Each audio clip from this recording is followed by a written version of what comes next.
आकाश महाजन, मैं त्रिपुरा से हूँ। सर के पास सीख रहा हूँ काम। मैं सर को एक क्वेश्चन करना चाहता हूँ। मैं सैलून खोलूँगा तो त्रिपुरा में वो कितना स्टाफ रखने में सही होगा और सैलरी कितना से स्टार्टिंग अच्छा होगा, वो सर थोड़ा मुझे नॉलेज देंगे तो अच्छा होगा। कर लो। देखो, तो सलून जो होता है दो टाइप का होता है। एक तो सिर्फ होता है हेयर सलून, एक होता है जहाँ पे सिर्फ हेयर का काम होता है। ठीक है, जिसको बोलते हैं हेयर स्टूडियो, वहाँ पे सिर्फ हेयर का काम होता है। एक होता है हेयर एंड स्किन, जहाँ पे स्किन का भी काम होता है और हेयर का भी काम होता है। और भी सलून होता है जिसमें नेल आर्ट होता है, मेकअप होता है, हेयर एक्सटेंशन होता है। तो तुम करते हो सिर्फ हेयर स्टाइलिंग, मतलब सिर्फ हेयर का काम करते हो। नेल एक्सटेंशन मतलब नेल आर्टिस्ट जो होता है वो अलग होता है, नेल आर्ट करने वाला अलग होता है। या फिर हेयर एक्सटेंशन जो होता है, शॉर्ट लेंथ को इंस्टेंट बड़ा कर देना अलग से हेयर ऐड करके, वो हेयर एक्सटेंशन, उसका आर्टिस्ट अलग होता है। या तो उसको भी सीखना पड़ेगा, तब तुम नेल आर्ट भी सीख लोगे, मेकअप भी सीख लोगे, हेयर कटिंग भी सीख लोगे और स्किन का भी काम सीख लोगे। तो सब कुछ तुम कर सकते हो। हेयर का जो भी काम है तुम कर सकते हो, पर स्किन का काम के लिए तुमको स्किन स्पेशलिस्ट चाहिए जो स्किन का सिर्फ काम करता है। ठीक है, और अगर सब काम तुम ही करोगे, ठीक है, तो क्या होगा, तुम एक क्लाइंट लेके सारा दिन काम करते रह जाओगे, बाकी सारा जो भी क्लाइंट आएगा वो वापस चला जाएगा। तो एकदम स्टार्टिंग में वो भी डिपेंड करता है कि तुम्हारा सलून का कैसा जगह पे है, क्लाइंट का फ्लो कैसा आ रहा है नया सलून में। अगर क्लाइंट का फ्लो ठीक है, मतलब दिन में अगर 2 4 10 क्लाइंट आ रहा है, तो 2 4 10 क्लाइंट तो तुम हैंडल अकेला नहीं कर पाओगे, क्योंकि बहुत सारा सर्विस ऐसा होता है जैसे स्ट्रेटनिंग, कलर, हाईलाइट्स। तो स्ट्रेटनिंग करने में 4 घंटा 5 घंटा, अगर बड़ा लेंथ है तो 4 घंटा 5 घंटा लग जाता है। उस बीच में अगर दूसरा क्लाइंट आएगा और उसमें रेगुलर करते रहना पड़ता है। ठीक है, स्ट्रेटनिंग का प्रोसेस एकदम बीच में 10 मिनट 15 मिनट के लिए क्रीम अप्लीकेशन करके वेटिंग करना पड़ता है, तो 10 15 मिनट में तुम कोई और सर्विस नहीं कर सकता, क्योंकि उसको रेगुलर चेक करते रहना पड़ता है।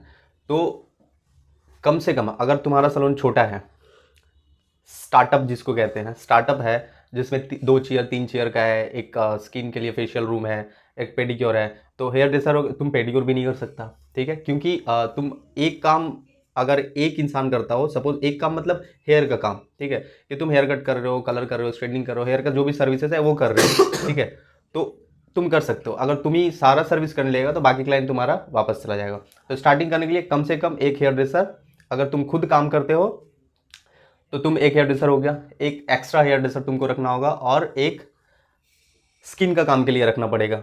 अगर तुम्हारा स्पेस मीडियम है या स्मॉल साइज का है, स्टार्ट कर रहे हो, तब कम से कम एक स्किन का, एक अलग एक्स्ट्रा हेयर ड्रेसर तुम्हारे साथ साथ, और एक फ्लोर क्लीनिंग के लिए। ठीक है, क्योंकि हेयर ड्रेसर अगर क्लाइंट तुम्हारा 2 3 वेटिंग में है, ठीक है, तो अगर हेयर ड्रेसर ही अगर फ्लोर क्लीन कर रहा है तो तुम क्लाइंट का वही सेम काम कब करोगे। ठीक है, तो एक फ्लोर क्लीन के लिए रखना ही चाहिए, जो हो सकता है अगर वो एक्स्ट्रा 1 2 काम और जानता हो, जैसे कि पेडिक्योर, शैम्पू वगैरह, ब्लो ड्राई वगैरह, तो वो फ्लोर क्लीन के साथ साथ तुम्हारा हेल्प भी कर देगा, शैम्पू भी कर देगा, पेडिक्योर का काम है, मैनिक्योर का काम है, तो वो भी कर देगा। तो स्टार्टिंग के लिए कम से कम तुम खुद काम करते हो, उसके साथ साथ 2 3 स्टाफ ज़रूरी होता है। और अगर बहुत बड़ा स्टार्टअप कर रहे हो, बड़ा सा, तो वो डिपेंड करता है कि तुम कितना सर्विसेज अपने सलून में ऐड करके रखा है। अगर हेयर एक्सटेंशन कर रहे हो तो अलग से तुमको हेयर एक्सटेंशन के लिए एक आर्टिस्ट रखना होगा, मेकअप आर्टिस्ट एक अलग रखना होगा, और नेल नेल का अलग रखना होगा, स्किन का अलग रखना होगा। जैसे ब्यूटिशियन लोग स्किन का काम करता है तो वो लोग ज़्यादातर नेल एक्सटेंशन करता है, मेकअप करता है। तो अगर तुम एक ब्यूटिशियन रखोगे, वो नेल भी करेगा, वो मेकअप भी करेगा, वो फेशियल भी करेगा, तो सेम फिर वो हेयर वाला काम के जैसा हो जाएगा कि अगर एक फेशियल कर रहा तो नेल एक्सटेंशन आ गया, तो उसका कौन करेगा। तब तुमको स्किन वाला 2 ब्यूटिशियन रखना होगा। उससे क्या होगा, तुम्हारा नेक्स्ट क्लाइंट जो आएगा वो अटेंड करना। तो स्टार्टिंग के लिए कम से कम, अगर तुम्हारा 3 चेयर का सलोन है तो एक हेयर ड्रेसर, एक ब्यूटिशियन और एक हाउसकीपिंग, उसके साथ साथ तुम 3 से 4 बंदे में आप स्टार्ट कर सकते हो सलोन। समझ में? अगर छोटा सा है तो, अगर बड़ा है, सैलरी डिपेंड करता है कि कैसा स्टाइलिश रख रहे हो। अगर ऑलराउंडर, ऑलराउंडर का मतलब हो गया हेयर का सारा काम करता है, ठीक है। एक होता है हमारे इंडस्ट्री में बार्बर, जो सिर्फ जेंट्स का काम करता है या सिर्फ हाफ काम जानता है।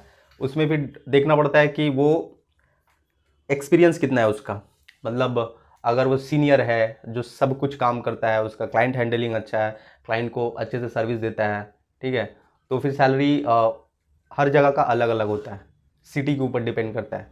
ठीक है, जैसे कोलकाता में जो हेयर ड्रेसर काम करता है, आज से 2 साल 4 साल 5 साल पहले सैलरी बेस कम था, तो 10,000 15,000 से शुरू होता था। ये लॉकडाउन के बाद कोलकाता में भी सैलरी ज़्यादा हो गया, और कोलकाता के बाहर का जो सैलरी है वो तो वैसे ही ज़्यादा है।